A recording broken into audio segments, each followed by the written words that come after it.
Because you're a boy, you're a girl, you're an old woman, you're an old man, you're a youth, A to point B. But at the end of the day, we need you to arrive alive. Welcome to this segment on hashtag The Morning Drift. Today, it's all about associations and how they work and the strengths that come with being together. They say you can only go so far alone, but you can go way farther together. Today, the Bikers Empire just here to share their experience as a team, encouraging border borders to join associations and bikers to join these associations as well, how it would work for you. And if you want to join the Bikers Association as well, we need to find out how it works and what you need. Do you qualify? And if you don't qualify, what can you do? Also, on the registration of the border operators, as we are speaking, how has it been? I hear the registration is still ongoing in certain areas. I also hear that there was a deadline on the 1st of April. The extension, was it officially, of course, communicated, or I'm just behind the news? Let me know at Look Up TV. We are live on Facebook. But for now, let's enjoy this conversation. You guys look amazing in your gears. And those stunts you pulled, is it easy for me to learn how to ride the bike? Yeah, as long as you know how to ride a bicycle. I think they are training schools. For example, I'm an alumnus of Modern Riders Training, MRT. Yes. I like when someone says that I'm an alumnus of a training when it comes to being on the wheels. Great job. So I'll start by allowing you guys to introduce yourselves. I know everyone's thinking, come on.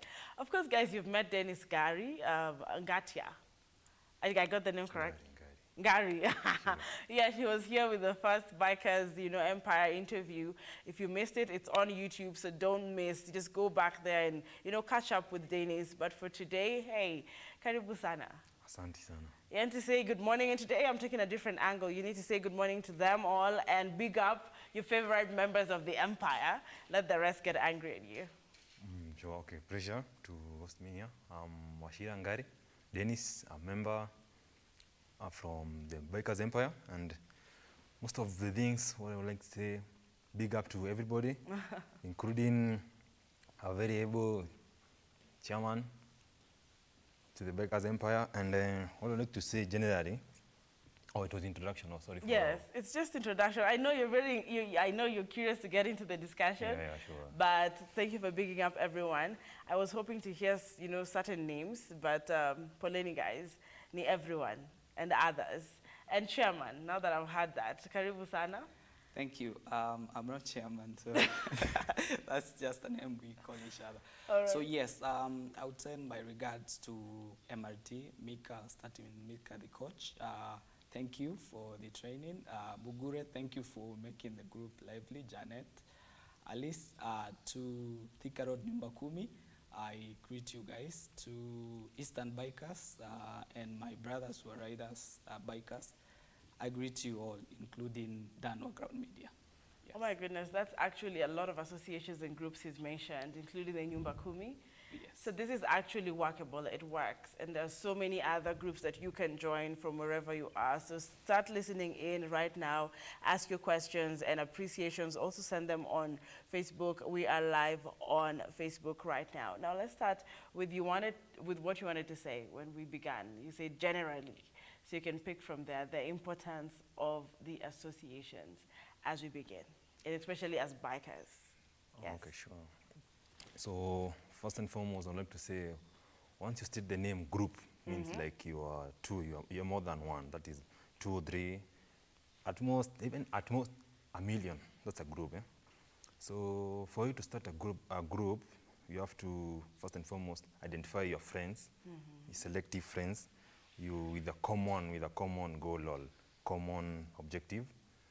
So secondly, it should be consequent. Like you meet, you plan a route, actually group rides actually enlighten you more than solo rides. Nice. Solo ride is you just ride you alone. But a group ride, you have to be keen. Actually, group rides, it's actually faster than solo rides because there's a pace for, there's a sweeper, there's a last person, and the first person. So what did you call the last person? A sweeper. Sweeper. Yeah, he has to sweep everybody. Oh, okay. Yeah, that is it, yeah.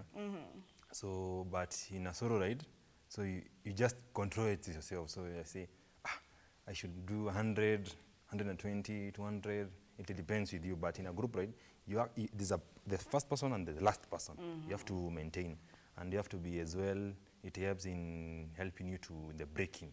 The braking. So, once the first person indicates you have to turn left, everybody has to indicate, so you have to make it consistent to everybody behind you. So that is it. Nice. It keeps you aware, it keeps you attentive, and it also, like you've said, sharpens some of your skills. Yeah, So it's not always just about the fun. Yeah. It also instills some discipline. Amazing. What is your general view? Of course, you started us off on the advantages of riding, of group rides. Yes, what would you tell us more? Just to add on what Ngari said, personally, I've gained a lot from MRT group and Thika Road Nyumba Kumi. For example, we usually have Masomo Thursday. That probably you enlightened about riding, pre-checks before you start riding, things like those. Yeah, I would also say confidence. I was a newbie, so last year but one, so and I gained confidence with riding from them. So another thing, we usually have mechanics in those group rides. Nice. So in case your bike breaks down, things like those, yes. And to add it all, or to summarize it all, we usually have a Cheska. In case you get injured or something like that, you can easily be taken to an hospital or anywhere. He's mentioned a very critical aspect, confidence. I'm looking at if somebody isn't confident on a bike and is using this road with the rest of us, what happens? Why is confidence very important on that machine? You want to say something, Dennis, and you can add something? Generally, the longer you use a bike, actually the better for the planet. The longer you use a bike, the better for the planet. First and foremost, it is the congestion of cars, the entry of the cars in the jam. The issue of confidence says for the group rides, the more, there are fast riders, second year, they are, first year riders, 2 years, 3 years, it depends with how long you have experience. The experience. Yeah. So in the aspect of confidence. Building your confidence. Building your confidence. Once you, for instance, I've been riding for the last almost 7 years. Wow. So I meet with a new beginner. I'll be very confident that in case we have to turn right, I have to make sure she or he is in front of me so as they can control the cars. Actually, there are two lines, the left and the right. Beginners, at most, they tend to use the left, the inner. So with me, I actually make sure you're on the light. So in case you see an oncoming car, you have to move. Then I can as well block you from the right. Oh, nice. You're actually even giving protection. Yeah, protection, yeah. That is the advantages for group and the confidence you actually gain with the process as you gradually as you move on, yeah. Amazing. Now we're looking at the Boda Boda registration, and even when the fuel crisis was there, then they got to actually, whether you want it or not, there was some community that was built at the time. Is there an aspect of respect that grows when you have associations?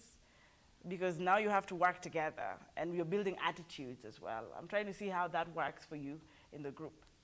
Yeah, I would say yes, because with a group you actually learn a lot, respect, discipline. For example, if you're alone, you some people tell you you're rude, but you don't know whether you're rude. But with groups, I think they nurture that. You would grow things like in discipline, following traffic rules and things like those. Yes. Let's talk about trainings. Like for you guys, I know you've mentioned quite a number. In fact, let me start with you. First, you said you're an alumnus of a particular, is a college or school? It's a training school. A training school. Yes. Tell me more about trainings. Number one, for you, that is to build confidence. And to start with, they don't just get you onto the bike. They start with an helmet. The parts of an helmet, what is an helmet and the importance of wearing an helmet. So yeah, for me, I would say, let me mention the name. Mika took me through the different parts of an helmet and the importance of fitting helmet and strapping the lock, things like those. I didn't know an helmet was important. Then where the clutch is, where the brake is, where the throttle is, things like those. You learn a lot. You even learn braking, cornering. Even after when you upgrade into a bigger bike, probably you want to buy a 600cc, 1000cc, you still need, we call them, I don't know, Gumbaru trainings, but yes. What did he call that? What? Gumbaru, I mean, Bikers will understand. Yes, yes, they will understand. I'm looking at, when we had this conversation after the Forest Road, I brought in some experts to comment about it. And they said, well, we are arresting these guys and taking them to whichever cells. But we were looking at how to make this work instead of punishing them. And that was in creating awareness and the campaigns. And what you guys are saying is it would be easier for me then to speak to a group of border riders if we were trying to make any changes than to actually approach them one by one. Dennis, what do you think in terms of creating safety knowledge?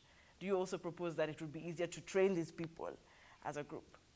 Yeah, once you form groups, there's something that you have to create a chairman, a secretary. So in case, okay, for instance, the NTSA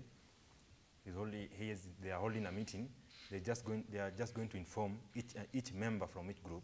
So once actually it is actually going to be easy for them to actually venture into each and every county and each corner of the country.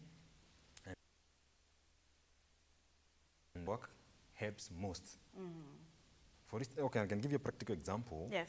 Back in the days, once we were in the university, I don't know, there was something that was called like a soup. Once you fill an exam or something, there was a soup. It depends where you went. I was in a school where I used to see some guys and soups, so many soups. So in the event of a soap, you want you want to retake a paper. Yes. So maybe you want to form a group, discuss, then you have to either each department, engineering, it depends.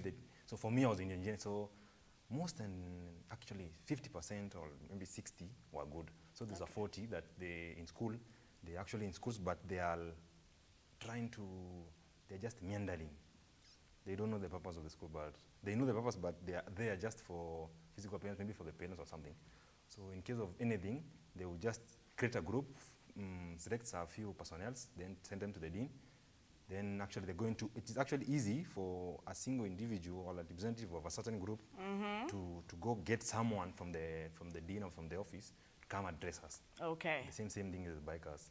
So you meet, actually, there's a good friend of mine from the NTSA. Yes. He's a biker. So, for instance, the time there was a lockdown, yes. the crackdown for the bikes. So I called the guy. Okay, for instance, you run the thing, you are in the TNTC. So are you still affected by the crack? So I'm saying it is actually across everybody. Okay. So I was like, it is affecting one on us, everybody, and generally the government had to ease the muscles to everybody, because you can't, like, me owning a bike is just the same like you owning a car or something. Yeah. Yes. So that is it generally. So did you guys get your documentations? Are you registered? Yeah, sure. Yeah. So you guys received your smart DLs? I already had a smart DL. You already had your smart DL? Yes. Dennis, did you? Yeah, sure. I already had a smart DL, but the registration, the big question about the registration with the government, after the registration, they are issuing you the certificate. Okay.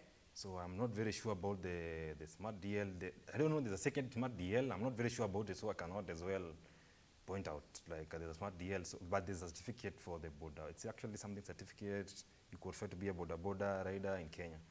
So that is it, yeah. When you say you're not very clear in this information, I'm getting worried about, you're elite, you are exposed. I'm looking at the border riders, Mashinani, or somewhere in, the informal settlements that surround Nairobi. Do you guys feel like there was enough sensitization before the crackdown in terms of information, what you need to get? Because if you're also not getting something so right, then did we achieve what we wanted to achieve with the crackdown and the registration call out? When it comes to the registration, yes. Actually, I myself, before I went for the registration, I went to inquire one or two You went to inquire? Yeah. You personally went to inquire? Not actually at the head office, NTSA. So they basically say they want to, actually the issue of the registration is just to, in case or in the event of your bike is stolen or something, or in case of anything, it is going to ease or to make it easy for you to get the bike or something. All right, that's number one. So it's a safety measure. Yeah, good for you all. Yes. The second part was the smart DL. For if you don't have a smart DL, okay, the smart DL actually is the driving school. You have to go to the driving school, get the training, then you for you to get the smart DL, the registration was basically for you to be registered as a border rider. All right. All right. Yeah, in Kenya, that is it, yeah. What was the experience like, like for you, if you now give us a review, because you interact with these guys. It's just that they're commercial, but you guys are bikers. What is the feedback from them as we're speaking, if you've interacted with them? Was it successful? Is it satisfactory? I've not interacted with them as per this registration, but I would say the government can do more in sensitizing the information to reach each and everybody. Because, for example, the private bikers, which is us, most do not know the benefits of why you need to register. So telling someone to go and register, I mean, they don't know. You need to, pinpoint a few areas why you'll gain 1, 2, 3, 4, and 5. And this is why you need to go and register. So I think the NTSA or anybody from the government can come out clear and say this, you gain 1, 2, 3, 4, and 5. Amazing. So, of course, I like that you've brought it out that, of course, the information dissemination wasn't as properly done, but of course they tried to act to ensure that, of course, border operators, number one, registered not only because you're targets, but for your safety as well and for your bike safety. And I can see here Joyce Kimari saying, good morning, friends. Let's exercise caution on our roads in order to be alive when we arrive at our destinations. That is Joyce Kimari, thank you very much. And of course, Edgar Handsome Nyahururu tuned as usual, we appreciate you. William Komungure saying, I have observed Engineer Dennis Ngari's ride. He is outstandingly diligent. Aish, do you know this person? Yeah, sure, yeah. Wow, okay, for the 7 years and you still stand the test of time. I want to know about, there was the aspect of in each stage, we have border riders with at least badges or a number. I don't know if you've heard about that. What is your perspective? You think it would work great? Because that's another grouping aspect. Yeah, I would say that would work great because it's already in place in Thika. Oh, it is. It's working. Yeah. For example, you don't scramble for a customer. So you know your line, like, for example, when you go to a stage, you know which car follows which one. And in that case, everybody goes home with something in their pocket. So I would say that is the most important part. And number two, it's very hard for someone to misbehave. So, because, if you misbehave, people will say like, no, you cannot misbehave in our group because you're tarnishing our name. So, yes. Because, when you mentioned that, I'm coming to you, Dennis, on that aspect, still on that aspect of having now specifically the border riders in the stages identified. You see, when we had the Forest Road incident, I keep referring to it, not because I want to remind, us of the, the negativity that came with it, but we were not able to know who is the border rider and who's the rogue. Yes. Yeah? So maybe in that same light, you want to, you explain the importance of it's working on Thika Road, of having that particular, thing implemented. First and foremost, what I'd like to say, the bunch itself, it has a scanner. Oh, so once you scan, okay, in the event of an accident or in the event of the Forest Road event, you can just check the number plate, go scan it, then the name of the rider, the name of the stage, everything will actually be displayed on your phone. So it is going to make it easier for you. You're just going to go direct instead of you actually rocking down everywhere, like cracking down. You're just going to go to the stage. You know this and this. So and in each I'm very sure each and every stage there's a chairman and secretary, and there's a chief whip of which, in case you misbehave, there's a fine or you are expelled from the group. Are these things already happening? Yeah, sure, they're happening, yeah, sure. So what just for the sake of the viewer, what again do you scan? Is it on the bike or is it on the badge? On the bunch, On their jacket? Not speaking on the jacket, but just below the number plate. You have to attach it on the number plate, yeah, sure. Interesting. If you have had this already installed on your bike, would really love to know, because then how many Kenyan border riders can, number one, afford it? Maybe let's talk about affordability. Is this something that is done by the government, or is this something you purchase for yourself? Does it come after the registration? That particular badge? It is actually something that is purchased. You have to form, okay, for you to get a phone, you have to purchase it. Yes. Yeah. For you to get a bunch, you you have to purchase it because this is actually you're going digital, so you have to. There are services that are going It's to. smart. Yeah, it's smart. There are services that are going to. You have to. There's somebody who has actually the main income is to create the cards, the smart cards. So you have to. There's a few fees there to 1 or 2, but I'm very sure my fellow border riders out there can afford. If you can afford a bike, the thing is, yeah, you are very capable of affording the bunch as well, yeah. I asked you that because most of the times the issue when we say, please put on the right gears, they say, oh, it's expensive. I make this amount of money in a day. I cannot afford what kind of gears you're asking me to buy.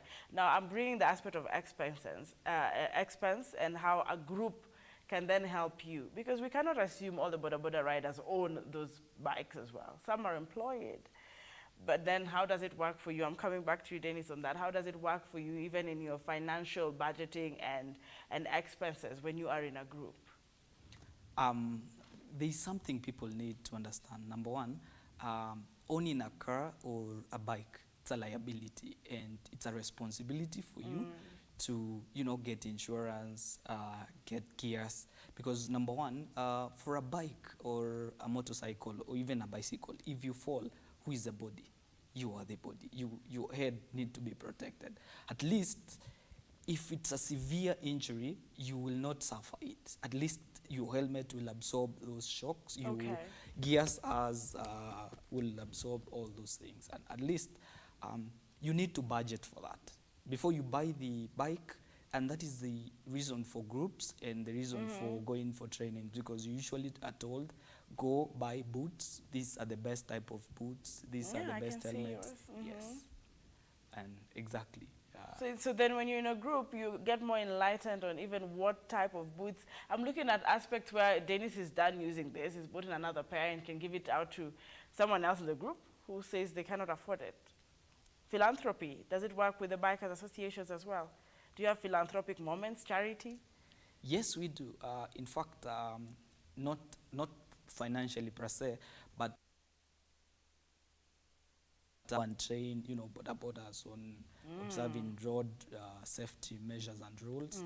The importance of indicating when you overtaking, things like those. And I think in the near future we can start charities. We usually go to children's home, but we've not gone to the border side. Oh, okay. And now I'm encouraging you guys to go to the border side because don't you think it would be easier for a border rider to listen more to the bikers and borders than anyone else? Is this also something we might want to approach? Because I know it's a lot of mindset, a lot of my level kind of discussion. Sure, it is actually easy. I used to be a teacher back in the days. You wear a lot of hats. You're an engineer, you're a teacher. What I would say, in the event of a school, once a student is actually badly, okay, if a student has done something bad, there's a specific teacher who's actually designed for, you're going to do guiding and counseling for the certain student or something. So once a border rider sees a biker, he's actually safe and he or she feels safe seeing this is a biker just as me, telling me this, rather than a police coming or maybe applying some force. It's actually very hard for you to get something by force. Okay. You have to make it easy for the other opponent to get what you're saying. Because, for instance, you can't force someone to take food, kama ataki, kama ataki chakula, hizi kula. Generally, that is it. So you have to use the simplest way to find everybody. And I like when you've talked about, finding the simplest way. When you go to children, I'm not going to be able to host children how I host you. I'm going to have to speak the child language. Correct. Yeah? So people need to start speaking the bikers language, the borders language, because people have gone on Twitter at Mathrirus, at Road Alerts KE. I know you follow these tweets where they say, do away with them bikes. Do away with the borders. They say it's a menace because we're always trying to figure out, we have tried 1, 2, 3, 4, 5 things to cure what they say is a problem. So as we're looking at this today, which other authorities do you think would come on board to ensure that these groupings work? And how many associations do we have really as we are speaking? You mentioned some, but those are bikers, borders, however. I just know the Motorist Association of Kenya, somewhere on Yeah, Twitter. There's Yes. a PABK, Boda Boda Association of Kenya as well. Yes, we have nyumba kumis. Uh-huh. Yes. How do Nyumba Kumis work? Nyumba kumi is actually, it's like the normal gishagi nyumba kumi that we used to have. So, for example, if you stay along Thika Road, then you can join Thika Road nyumba kumi. There is Utawala nyumba kumi if you stay around. Yeah, those assist in case of emergencies. Okay. In case your bike has broken down, so you can then WhatsApp them. They are very active on WhatsApp. So you can WhatsApp them or call someone, say my bike has broken down, please I need help. They'll come and help. And who doesn't need help in case Who of doesn't emergency? need help? Exactly. You know, we were talking about fuel just the other day, even just this morning. And your bike, you guys also experienced the fuel, I know, Correct. right? You guys have Yes. so many. So in case your bike stalls, you just write it in the group. Yeah, And sure. you get support from the community. Yes. Wow. Then I don't think there should be any road rage right now. People should feel as one. But Boda riders, if you're watching, there's been an aspect of Ningumu Kunje. I feel like it's easier with the association. Yeah. How then do you join the Nyumba Kumis? Because I know that's easier for most of Boda Boda riders. How would I know this is the group number? How would I identify the Nyumba Kumi in my area? Maybe they want to know that. I don't know whether nyumba kumis are for borders, but they have their own associations and Okay. circles they can join. For example, as private bikers, we have our own nyumba kumis. So you are referred to through your trainings or through a friend, or even you meet someone. There are so many riders and bikers along the roads. So someone asks you, yeah, I saw you riding, so where do you stay? Yeah, have you joined Nyumba Kumi? Things like those. So I'm pretty sure the border borders usually, if they don't talk about that, then it's the high time they start talking about circles, Nyumba Kumis. At least they usually help a lot. But I have a very high chance that they have on Nyumba Kumis. The only thing I haven't had you mention is first aid training in your groupings. Do you do that? Because most of the times when we see accidents involving border operators, people are advised not to touch, not to touch any casualty. Are you guys equipped? Because I don't see border riders having first aid kits on their bikes. I don't even know where they can place them. Maybe you can start by, talking about first having the first aid kits on a border or on a bike, because I know bikers have some sort of boots. Sure. Or maybe an additional before we can answer. Yes. Nyumba Kumi, the private bikers is actually Nyumba Kumi. But for the circles, the government would have put it clear that the registration is Yes. basically for the border, because you have to circles. This circle, this stage, that's a Nyumba Kumi. Okay, you can name it Nyumba Kumi for that area. Alright. But for private, I can as well be living in Modhaiga and my friend is living in Thika. The same thing, Thika Road. In case of anything, I can just post something or make a phone call and it's capable of coming. But for border, if I'm from a certain circle, in case of an incident or something, once a fellow border passes by, he or she is going to look at the name of the circle. Yes. There's a numbers. Once it's scanned, there's a number of the chairman and everybody. So you can be capable of Great. calling the chairman, and there's a rider who is I can see is from your circle. So can you get something to help? Okay, on to the first aid thing. First and foremost, most of the private bikers, if you have, I'm pretty very sure you have seen, he must be having a bag by the back, or the bike has a top box.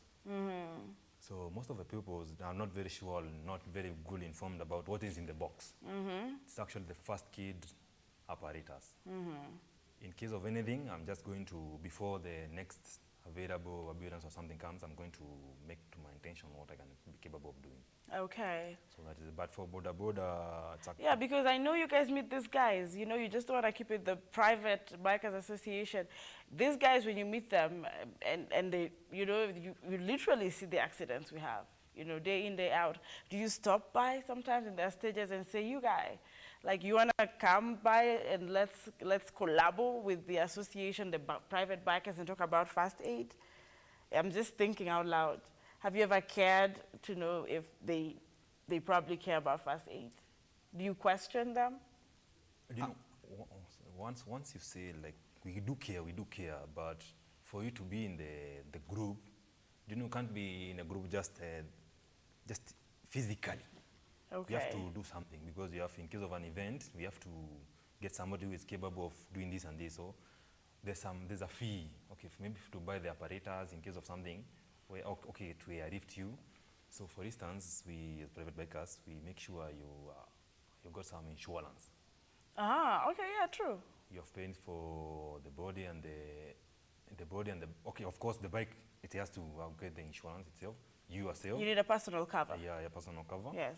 And in case of anything, you got the nearest ambulance within. You can give it a call. Just, I'm assuming not the St. John's or something, but there's some few, you have spotted some, for Thika Road, you can as well call different hospitals and they can as well be there in time. But for Boda Boda, once you, I've seen it severally. Yes. Once you say there's a Boda Boda rider somewhere down, they tend to state to, before they take it serious, they tend to make it slow. Okay, who makes it slow? Medics? Yeah, medics, yeah, sure. All right. But once, because they are very sure, they know the numbers of the chairmans of the certain private nyumba kumis, once they make a phone call, they actually make it fast before they show up. So it's easier to be in groups. Yeah, in groups than to be in individual. Yeah, And I hope the Boda Boda riders are watching and are getting this very keenly. Sometimes it's important to have those associations. I'm coming to you. And of course, bike instructor DJ Mitch, TDH, is saying reaching at the destination is a must. That's Mika. That's you know him? Yes. Okay, a great shout out. And saying reaching there fast is optional. Arrive alive. And I like that. I'm going to repeat that. Reaching at the destination is a must, okay? Reaching there fast is optional. Arrive alive, and that's very powerful. Maybe you want to say something on that, you know? People have this speed thrill, you know, and they want to rush and they're in a hurry. But will you reach your destination? At what speed does that really matter? I would say don't go too slow, because going too slow is too dangerous. Oh, Because okay. vehicle usually overtake you. And by the way, border borders and private bikers, when you ride in, make sure you close to the line at the center. That is either the broken or the continuous line on the road, so that anybody who wants to overtake you has to overtake like a car. So has to go to the other lane and indicate, and then proceed to their destination. All So. right. I would say don't go too slow, because too slow is dangerous because of the overtaking vehicles, and too fast, because too fast you don't anticipate, and it's very not easy to, you know, control your bike and anticipate for that. But go at a moderate speed. For example, mine, I go between 100 and 110. I would say that's, And that's moderate. yeah. That's Wow. moderate. Because most cars go at 180. Yeah, I can't go at 80. I think it's so 80 kilometers per hour, yes. speed limit, Yes. for, you know, normal, I think, roads, especially. Correct. I'm correct. And I'm seeing here Ruth Onesma saying, good morning, I'm wondering, are there local competitions or leagues for bikers? Let me tell you all. Ruth Onesma is always asking about competitions and sports. For some reason, I think I want to have this lady on set, because when we had the cyclists here, she asked about the trainings and the sports again. Now today, I think she enjoys the thrill. So maybe you want to answer Ruth Dennis. She's wondering if there are any local competitions or leagues for bikers. Yeah, actually, I'm a member for the Unified Bikers Association. That is my chairman. It's actually it's a startup association, basically for every biker. So last month, my friend from Slick Company Limited, they were actually hosting some competition. Different, it depends with the different bike. There's a 150cc, 200 all the way to 1014. Wow. So in case she is very interested, she can as well find the Unified Bikers Association. She can find there's a guy by the name of my good friend Wakili Timam. I think that's a very common name. Yeah, sure. And he can give some good directives, because the last time we had some local competition, there was some some differences from the government from the Machakos County. Okay. So that's why there are there's some delays. But currently, I think on date 14th, there's one she can as well come at Machakos, Kitengela, Whistling Molan. She can as well meet all the delegates there. Yeah, sure. And of course, follow Look Up TV for more of this information. We will continue to update you on that. I want to give you guys a bit of action. And of course, I'm going to have a closing right still here in studio, but I want you guys to stretch a little bit. So guys know how you can also, I know you're just two, but there's a whole big team, you know, still together with you guys. But bikers don't sit for too long, especially on a show like #The Morning Drift. You want to see a bit of action here and there. So they just gave you a bit of it. We're not ended this yet, but we'll take a short breather as they get on their bikes for a bit of action, enjoy it with the bed. You know, I don't know what stance they're gonna pull. And then we're going to come back, and last questions would be, is the government supporting the associations enough? You know, like we give bursaries for school fees and etc.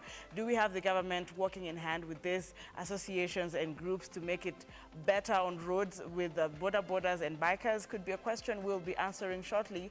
But for now, it's a good morning, some good time with action right here on The Morning Drift after this short breather.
I guess you're just gonna do that again as I wait.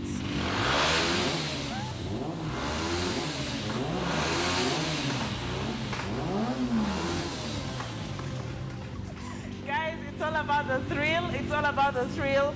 And we are waiting to get into the big conversation. This is the Bikers Association of Kenya. Yes. Are you guys international yet? So this is the Bikers Association of Kenya, just letting you know how beautiful the world can be if we speak in one voice, first as border operators and as bikers in this country. I didn't want to say so much, guys. I just wanted you to see them in action. They'll take a ride. They will move, pull some stands, and then you will see me again just to let you know that we are with them in this right here on Arrive Alive. And as Mitch has said, you can get your destination, that's a must.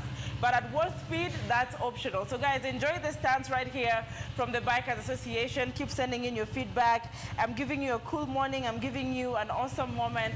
So don't miss this. We'll come back to close it shortly. Allow me, Ms. Director, to allow the viewers enjoy the beautiful aspect of biking together. Take a look.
Right.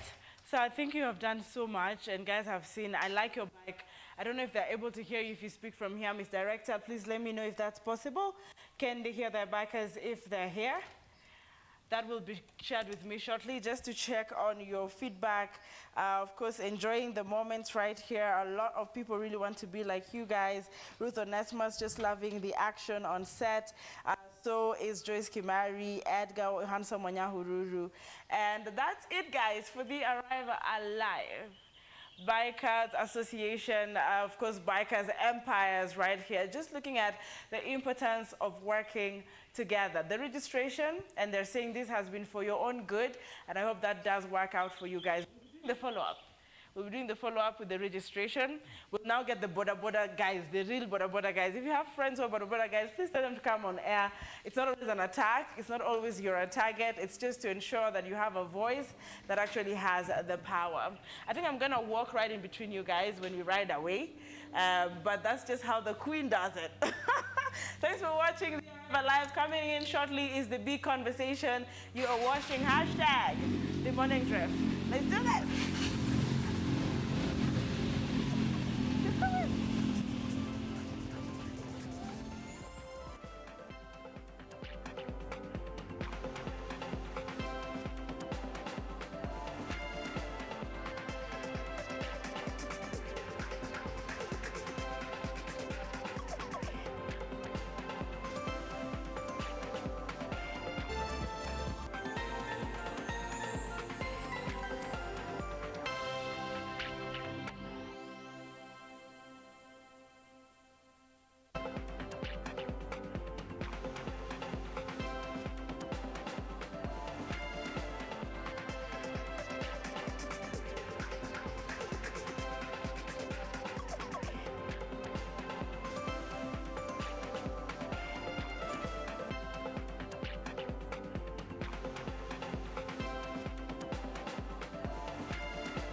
Get a chance to wake up as a tourist as you view Mount Kenya every day by buying a plot of land at Wema Gardens, Naru Moru.